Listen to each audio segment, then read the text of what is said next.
네, 안녕하세요, 여러분. 지난주에 이력서 강의 잘 들으셨나요? 평소 때보다 양이 좀 길어서 여러분이 35분 정도 듣느냐고 힘드셨을 텐데 다 피가 되고 살이 되는 내용입니다. 기말 평가를 하던 기말 페이퍼를 받건 기말의 내용에 있어서의 주축은 아무래도 이력서, 자소서, 그리고 면접에 있어서의 에티켓, 요 세 가지가 중점이 될 텐데요. 그 중에서 가장 기본이 되는 것이 바로 이력서 파트잖아요. 그래서 지난 시간의 내용이 여러분이 아마 기말에 있어서의 전반적인 내용의 큰 축을 차지할 거라고 생각을 하고, 만약에 대충 듣거나 안 들은 친구는 전혀 그 안에서 평가되는 내용을 이해를 못할 뿐더러 앞으로 여러분이 평생 동안 쓰게 될 이력서에 대해서 기초를 모르고 그냥 막 쓰는 그런 결과를 초래하기 때문에 여러분이 이 수업 때문만이 아니라 나중에 이력서를 쓸 때를 대비해서라도 지난주 강의는 꼭 참고를 하셨으면 좋겠고요. 이번 주에는 지난주의 맥락에 이어서 이력서가 한 가지 양식만 있으면 우리는 그것만 드립다 파가지고 배우면 정말 좋겠지만 그렇지가 않거든요.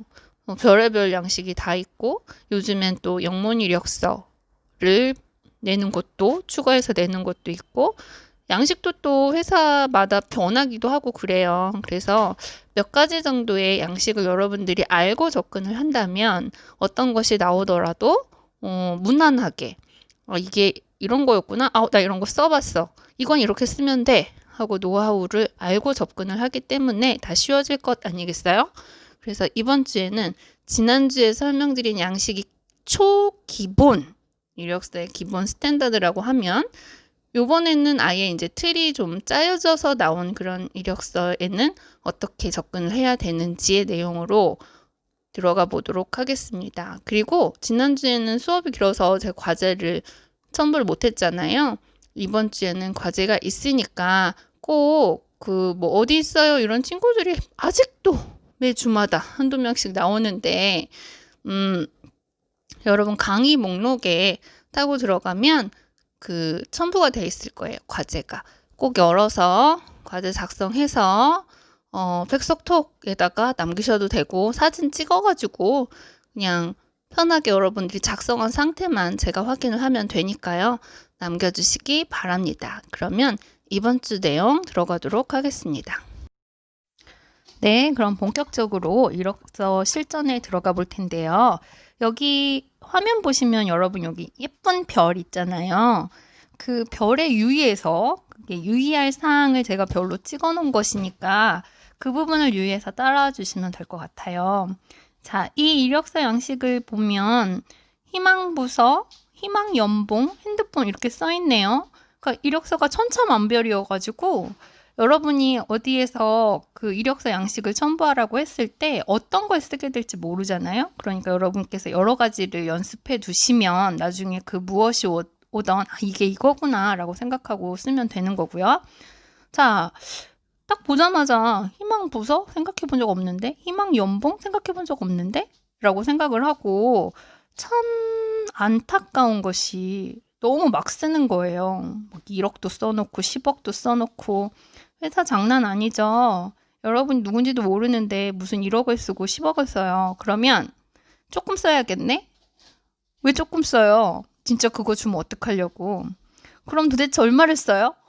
네, 내 마음대로 꼴리는 대로 쓰는 것도 아니고 그렇다고 해서 눈치 보느냐고 너무 평가절하해서 쓰는 것도 아니고 여러분이 혹시 살다가 이런 양식의 이력서를 만나시거든 희망 연봉에는 한글을 써주시면 돼요.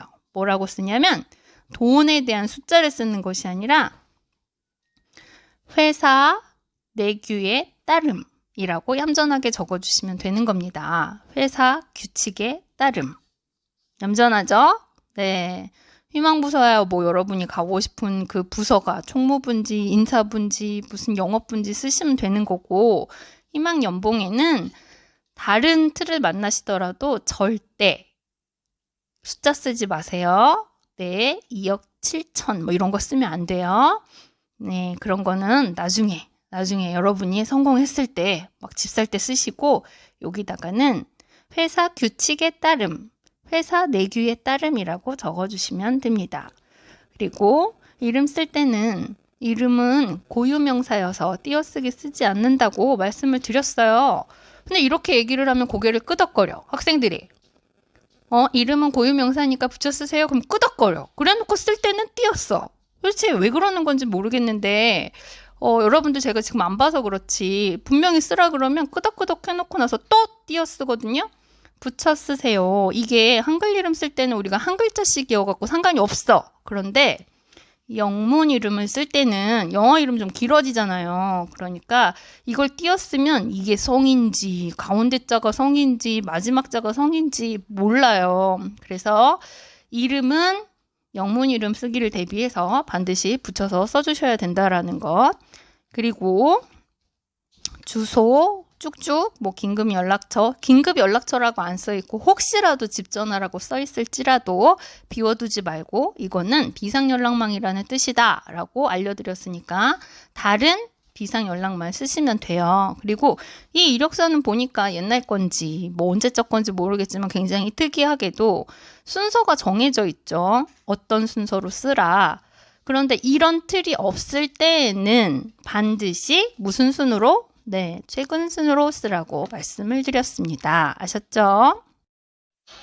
네, 그리고 나서 이 밑에 칸으로 넘어가면 여러분 제가 말씀드렸죠. 여러분의 퇴직 사유는 뭐 집이 멀어서 대인관계가 힘들어서 뭐 몸이 약해서 절대 안 된다고 했어요. 퇴직 사유는 오로지 딱 두 가지. 학업, 군복무 이 외에는 쓰지 말라고 말씀드렸죠. 그래서 이렇게 퇴사 사유를 꼭 물어봐요. 그 물어볼 때 절대 낚이지 말고 학업과 군복무를 잘 써먹어 주시기 바랍니다. 그리고 여기 자격사항, 외국어사항, 컴퓨터, 봉사활동 있는데 제가 별표는 하지 않았지만 어이가 없는 게 뭐냐면 컴퓨터, 활용 가능한 프로그램. 여러분 레포트 쓸 때 다 PPT 쓰지 않습니까? 이거 소프트 앱이죠. 여러분 다 한글 쓰지 않습니까? 포토샵 정도 하고 엑셀 정도 다루지 않습니까? 그렇게 할 줄 아는 게 많은데 여기 비워두는 거예요. 그러니까 이해가 안 가는 거지. 왜 활용 가능한 프로그램을 그렇게 수시로 쓰고 있으면서 비워두는가? 여러분 이거는 이력서만 보고도 이 사람이 얼마나 성실하게 여기 들어오고 싶다라는 열성을 표하고 있는지 꽉꽉 채워주면 열성이 있어 보이고 뻥뻥 비워두면 열이라고는 눈꽃만큼도 느껴지지 않는데 뭔가 그냥 어딘가는 들어가고 싶구나 라고 되게 무시하겠죠. 그러니까 이력서 쓸 때 이게 그냥 내가 시간을 때우는 게 아니라 정말 뽑히고 싶다면 빈칸은 원칙적으로 금지라는 것. 그래서 꽉꽉 채워주셔야 되고 활용 수준 해놓고 또 너무 소심해진다 또. 그래서 활용 수준 하? 중? 막 이렇게 써놔요. 그렇게 쓸 걸 뭐하러 씁니까? 여러분? 뭐 워드 치는데 여러분 뭐 저기 2박 3일 걸리는 것도 아니고 포토샵 하는데 엑셀 다루는데 좀 버벅거릴지언정 여기 쓸 때는 하라고 쓸 바에는 쓰지 말라는 거죠. 네, 그래서 다 중상 정도 이상은 써주셔야 됩니다. 그리고 또 별표가 하나 나왔네요. 네, 가족사항 제가 지난 시간에 말씀을 드렸는데요. 가족사항 관계, 성명, 연령, 최종 학력 물어보면 돼. 전화로 물어봐서 엄마, 아빠 어디서 일하지? 직위가 뭐지? 물어보면 다 나오는데 이것조차도 비워두면 얘는 가족이 뭐 하는지도 모르는 애가 20살이 넘어가지고 그 사람들한테 학비 받아서 열심히 뒷바라지 받아가지고 사회에 나오는 애가 지네 엄마 아빠가 뭐 하는지도 모른다. 그런 개념 없는 인재는 뽑히지 않습니다. 그렇기 때문에 여러분이 여기 다 채워주시고 동거 여부 눈여겨봐 주세요. 네, 반드시 같이 살 때는 여부 동그라미, 안 살 때는 X가 아니라 뭐라고? 점. 그렇죠. 그래서 점. 자, 너의 대답에 여부를 묻겠다. 여부를 듣겠다. 그럼 yes or no를 듣겠다는 거잖아요. yes일 땐 동그라미, no일 때는 점. 네, 저는 점 말씀드렸습니다. 그래서 이 이력서를 토탈로 한 장으로 봤을 때 여러분들이 그 별표했던 부분들을 유념을 한다면 다른 이력서 쓸 때도 문제가 없겠죠. 그리고 이렇게 아주 희귀한 거예요. 이 양식은 옛날 건데 또 그렇다고 안 쓰는 것도 아니에요. 고등학교, 뭐 전문대학, 대학교, 대학원 이렇게 나와 있잖아요. 이렇게 딱 칸이 치어져 있는 거는 굉장히 특이하지만 이럴 때는 여기에 맞춰서 쓰되 이런 식의 제한이 없다 할 때는 최근순으로 쓴다. 그래서 최근순이기 때문에 여러분 첫째 줄 뭐라고요? 네, 대학교 재학이 여러분 최근순이잖아요. 그래서 첫째 줄이 되겠죠.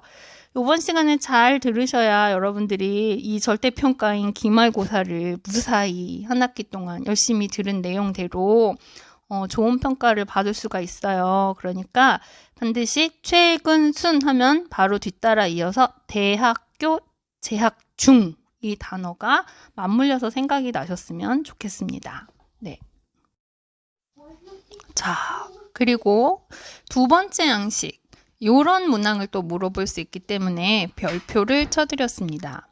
이력서에 보면 많지는 않지만 또 대기업이나 공기업 관련 회사들은 이런 걸 물어보더라고요. 호주와의 관계가 뭐냐? 호주 성명이 뭐냐? 이런 걸 물어봐요. 그럼 여기서 말하는 호주는 누굴까요? 이걸 모르면 나이가 40이 됐던 시운이 됐던 막 써요. 호주를 모르기 때문에 호주와의 관계도 막 써요. 근데 여러분은 비싼 돈 내고 지금 코로나 사태에 힘들게 공부까지 했잖아요. 막 쓰면 안 되죠. 그래서 호주 성명은 우리나라 2008년에 호주제가 폐지됐어요. 그래서 사실 이런 거 물어보면 안 돼요. 그런데도 여전히 이 기관들은 뭔가를 변화하는 걸 되게 싫어해가지고 안 바꾼단 말이에요. 그래서 물어보는데 빈칸으로 둘 수는 없고 일단 들어가야 이런 거 왜 쓰냐 따지기라도 할 거 아닙니까? 그래서 쓰긴 써야겠죠. 호주는 세대주를 의미하는데 통상적인 우리나라 구조상 그전에는 세대주가 주로 누구였겠어요? 이 집안을 이끄는 사람, 이 집안의 집을 사서 이 집안의 주인이 되는 사람은 보통 아빠였겠죠. 그래서 이 호주 성명은 사실상 너의 세대주인 아버지의 성명을 물어본다고 생각을 하시면 돼요. 그래서 같이 안 살지언정 여러분이 지금 현재는 다 독립을 해서 뭐 1인분을 할 수 있는 상황 아니잖아요. 그래서 여러분 정도에서 사회를 나갈 때는 호주 성명은 아버지의 성명이라고 생각을 하시면 되고 그리고 그 세대주하고 헷갈리면 안 돼. 왜냐면 세대주는 집이 형 명의일 수도 있고 또 엄마 명의일 수도 있고 이 세대에 등본 띄었을 때 세대의 주인이 전혀 다른 생판 남일 수도 있거든요.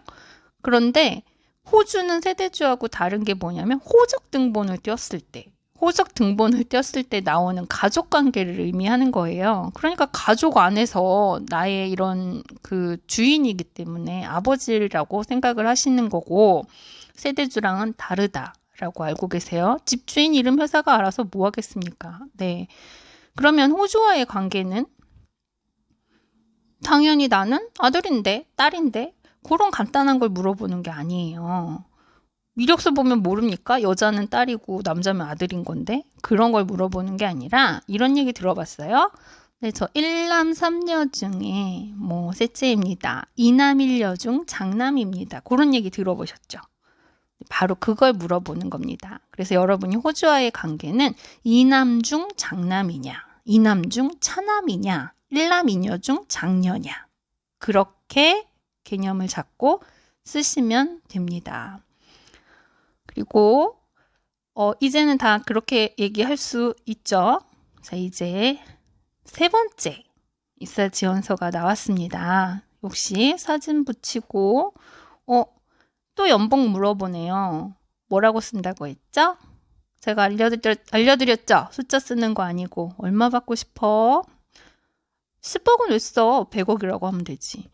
그러니까 그 숫자 쓰라는 게 아니라 회사 규칙에 따름이라고 쓰고 전화번호 나와 있을 때 집 전화 없을지라도 비상연락망 쓰고 첫 번째 관문 이제 우리 배웠으니까 술술술 넘어갑니다.